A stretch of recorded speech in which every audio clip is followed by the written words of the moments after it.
ए भौजी भौजी का हो?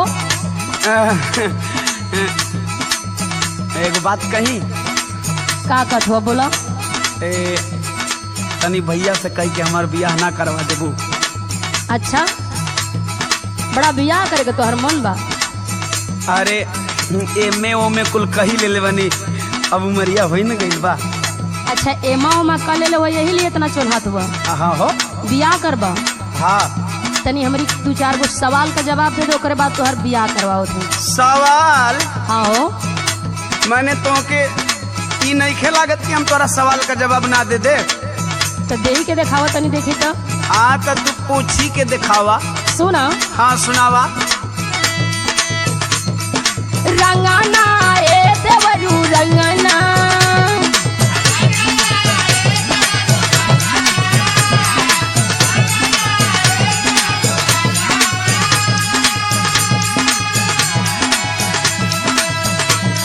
सुनाता? हाँ सुनो। हाँ सुनावा। केही बिना रंगना, केही हो बिना कंगना, केही बिना अंगना सोहत नहीं थे।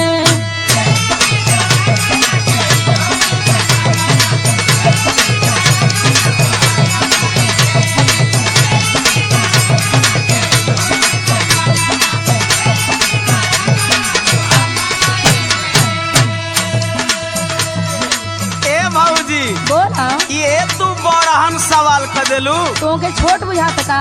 और का हम जाना तनी तो छोटे ने बस सुना। अच्छा बतावा। रंगना ये भौजी रंगना,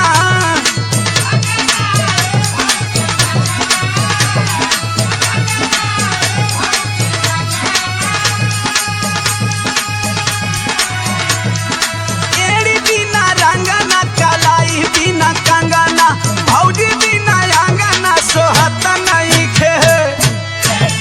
चल हाथ बाड़ा। तोहरे बिना कौन सुनबा।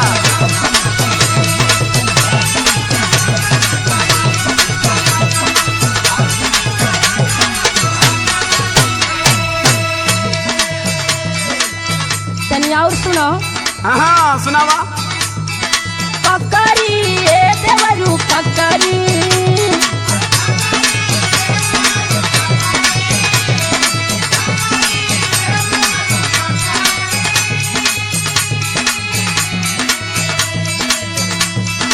केही बिना ककरी, केही हो बिना बकरी, केही बिना मछली मरती नहीं थे।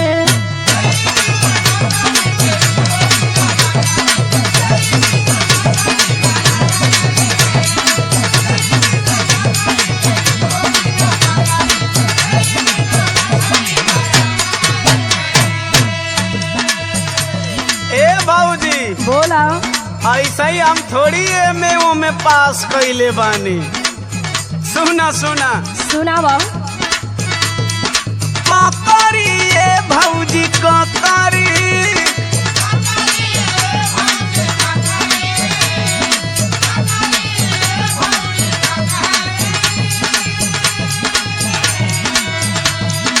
कोई बिना ककरी, गड़ेरिया बिना बकरी, माधी बिना मछरी मरत नहीं खे।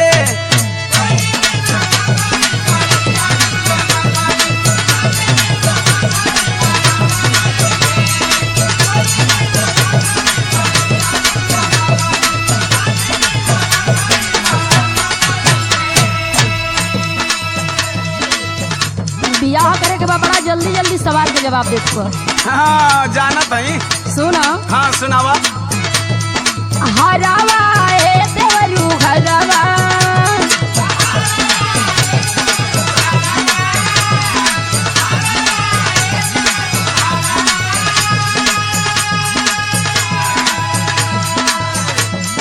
केही बिना हरावा, केही हो बिना पुरावा, केही बिना हुरावा चलत नहीं थे।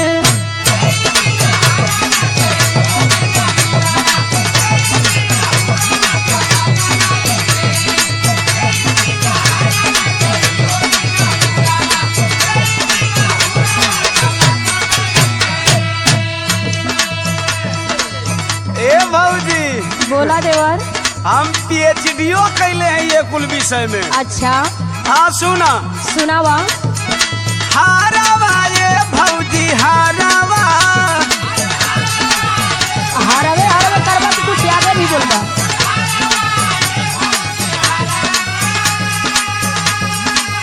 सुना। बोला। माली बिना हरावा कुहार बिना पुरावा अहिरे बिना हुरावा चलत नहीं खे।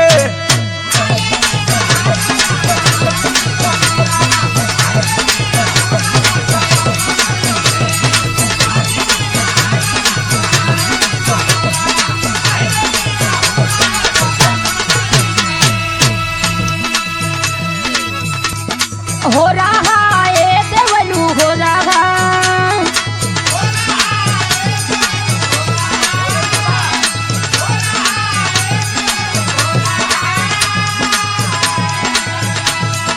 केई बिना हो रहा केई हो बिना खो रहा केई बिना भी रहा हो कति नहीं थे।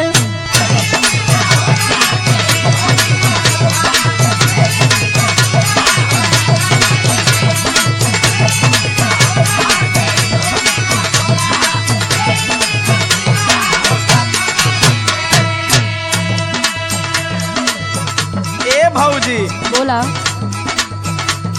देखो इतना जनसंख्या बढ़ गई कि सगरों तक घरे बने लगल खेत कम हो गई। ये तो सही बात बा। लेकिन देखो हमारा बियाह करौले का ताव धैले बा। लेकिन तोहर आखिरी सवाल का जवाब हम बताओ तनी सुनो। सुनावा। हो रहा ये भौजी हो रहा।